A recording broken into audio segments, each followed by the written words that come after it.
инак дӯстон, дар назди шумо ситораҳои UFC 324, 325 ва 326 ки якум савол дорад. савол ба Ҷастин ва Педи. Ҷастин, аз то оғоз мекунем. Одамон интизор буданд ки яке аз шумо барои камарбанд меҷангад, лекин интизор набуданд ки ин барои камарбанди муваққатӣ мешавад. Эҳтимолан буд ки барои камарбанд зидди Топурия ё агар ки камарбанди муваққатӣ, пас зидди Арман. Ту кай фаҳмидӣ ки зидди Педи меҷангӣ ва ту ғамгин шудӣ ки барои камарбанди доимӣ зидди Топурия ё Арман нест? Не, ма тамоман ғамгин нашудум, чунки чемпиони муваққатӣ ба монанди чемпиони доимӣ аст аз нуқтаи назари шартнома ва барои ин чиз мо меҷангем. Ин вазифаи ман аст ва барои ман ин имконияти калон аст. Якчанд рӯз пеш аз анонс фаҳмидум ки бо Педи меҷангум. Фикр мекунам ки UFC аз Илия қарор интизор буданд ки ӯ меҷангад ё не ва ҳама чиз аз ӯ вобаста буд, чунки ҳеҷ кас намедонист ки ӯ меҷангад ё не. барои ҳамин ман гуфтам ки вақте ки Илия ҷангидан мехоҳад, ман низ ҷангидан мехоҳам ва маълум шуд ки ӯ якчанд муддат баромад намекунад. аз ҳамин сабаб барои промаунд муҳориба ба монанди ҷанги Гейджи зидди Майкл Ҷонсон дар кор буд. Промаунд ва UFC якҷо шуданд ва ҷанги моро ҳама дидан мехоҳанд. мо бисёри мухлисонро ҷалб мекунем. Ин тиҷорати фароғатӣ аст ва ман аз ҳама ҷангвари дурахшонтарини UFC-ум ва ӯ низ дар ин чиз ба ман наздик аст. Барои ҳамин моро муҳорибаи беҳтарин интизор аст. Ҳамин савол ба ту Педи. ростӣ ман барои Илия омода шуда истода будум. Мо аллакай баъзе корҳоро зидди Илия тайёр кардем ва баъд як-ду рӯз пеш аз анонс ба ман гуфтанд ки бо Ҷастин меҷангӣ.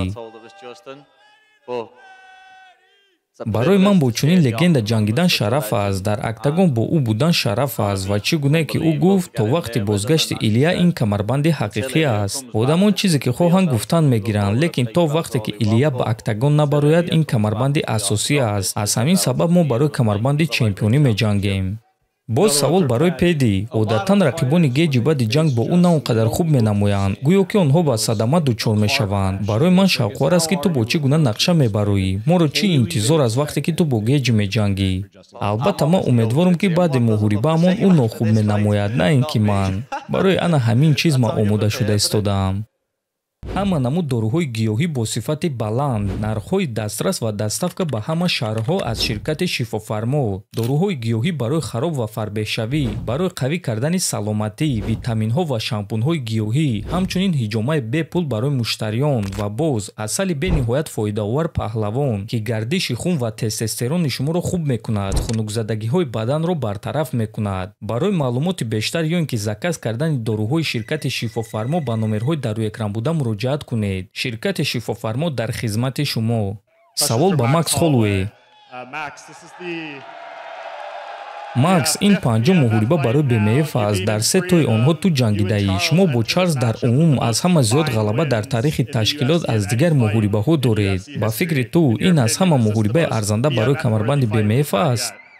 албатта, бесаброна интизорум. мо кори нотамоми 11 сол пеш дорем. барои ҳамин мо мебароем ва ҳама чизро аниқ мекунем.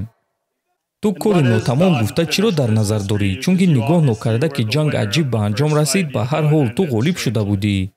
ман дар назар дорам ки ҳамон дафъа ӯ осеб дошт. акнун рӯзи 8 март мебинем ки чӣ гап мешавад. ман омодаам. ӯ легендаи варзиш аст. ӯ ин лаҳзаро арзанда аст ва ман бесаброна баромадан ва бо ӯ ҷангидан мехоҳам. Чарлз, ту ҳис мекунӣ ки кори нотамом мондааст ва ту ҳамон муҳорибаи 11 сол пеш бударо ба ёд оварда ва гуфта метавонӣ ки чӣ кор рух дода буд? гӯш кун, чизе ки буд гузашт. таваҷҷӯҳи ман дар муҳорибаи дар пеш истода моҳи март аст ва ин муҳорибаи беҳтарин мешавад. боз савол ба Чарлз. баъди ҷанг бо Илия одамон туро хат заданд, гуфтанд ки ин анҷом аст, лекин баъд ту Гамродро шикаст додӣ. агар ту Максро шикаст диҳӣ, оё одамон боз туро довталаб барои унвон шуморида метавонанд? чӣ гуне ки ман гуфта будам шери захмдор ҳоло ҳам шер аст ва ман дар муҳорибаи охир ғалабаи беҳтарин ба даст овардам. акнун таваҷҷӯҳи ман дар ин ҷанг аст. ҷанг бо Макс ва худованд хоста бошад ман Максро мезанам. баъдан чаро ки барои камарбанд наҷангум? савол ба Алекс Волкановский.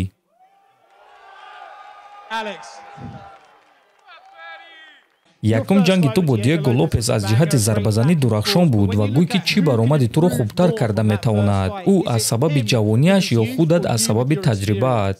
فکر میکنم که خودم از سبب تجربه من میدونم که او خیلی خطرناک است و پیش رفته فشار میکند و مثل هر وقت جنگ درخشان نشان میدهد. این گونه او خیلی خطرناک است. برای همین فکر میکنم که یگان چیز رو تغییر دادن با او در کار نیست. اگر او استیل خود رو تغییر دهد پس راست گپ این برای من خوبتر است. اما من فکر میکنم که من برای غلبه روحی زیادتر دارم، مخصوصا به نظر گرفتن که برای ریوانش ما عادت کردگیم. برای او باشد این اولین ریوانش میشود، لیکن او جنگوار خطرناک و درخشان است. برای همین به صبرانه انتظار این جنگم. سوال با دیگو، بعضی آدمان سخت حیران شدند که تو ضد ولک می‌جنگی. آیا تو با تنقید کنندگان یگان چیز گفتن می‌خواهی و چقدر تو شدی که UFC به تو این امکانیت را دادند؟ نالیدن را بس کنید. شما محاربه کنکورنتی گذرانیدید اما ولک غالب شد. برای غالب شدن تو چی کار کردن در کار؟ چرا تغییر دادن در کار؟ بعد یکم جنگ با ولک ما برای خود درس بسیار آموختم. در همون جنگ ما باری اول محاربه 5 راونده گذرانیدم. اولین محاربه برای کمربند در محاربه اساسی. اکنون برای من این چیزی نو نیست. من اکنون تجربه زیادتر دارم و میدانم که برای غلبه چی کار باید کرد. ما با دسته خود باوری دارم. ما خطاگی های خود را اصلاح کرده با ریوانش دیگر گونه جنگوار میبرم. سوال با پیدی پیمبلت. جاستین گیجی تمام کریر خود جنگ های وزنین تشکیل میکند. حتی پیش از UFC اومدن. تو در این جنگ از او چی انتظاری و چی گپ میشود اگر که شما زنازنی کنید؟ عیان است که من جنگی سخت انتظارم. جاستین گیجی یکی از جنگواران دوست داشته من برای تماشا است. او جنگوار دوست داشته جنگواران دوست داشته شماست. با او در اکتاگون واخوردن بهترین است و ما با او تمام 5 راند جنگیدن میخواستم. او جنگ ضد مایکل جانسون را به یاد آورد وقتی که خود را به UFC معرفی کرده بود. من نیز چنین محاربه میخواهم، لیکن فکر نمیکنم که همه چیز همان گونه میشود. اما میبینیم. امیدوارم که ما بونوس برای برآمدشان و محاربه شام میگیرم. اینک دوستان تشکر که با ما بودید. حاضر ما همه چیزها را از صحنه میگیریم و محاربه روبرو میگذرانیم. باز یک مرتبه دیگر تشکر.